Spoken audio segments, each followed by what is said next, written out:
అందరికీ praise lord అండి. ఈరోజు దానియేలు గురించి తెలుసుకుందాం. దానియేలు దేవుడికి ప్రార్థన చేయడం వల్ల రాజు ఒక నియంత్రణ ఇచ్చిన తర్వాత ఆ నియంత్రణని దానియేలు పట్టించుకోడు. ఎందుకు పట్టించుకోడు అంటే తండ్రికి మొరపెట్టడం ఆయనకి రోజు అలవాటు కాబట్టి. సో ఆయన తండ్రికి మాత్రం విధేయుడు కనుక ఆయన దేవుడికి లోబడ్డాడు.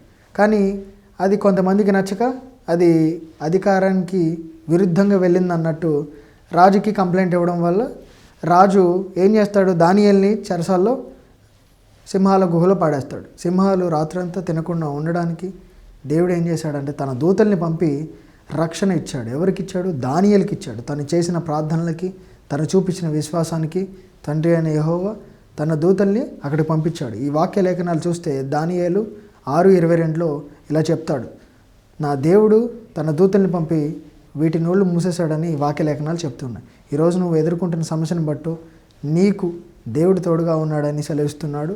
ఈ వాక్య లేఖనాలు దేవుడి వినికిల్లో ఆశీర్వదించబడును గాక. ఆమేన్.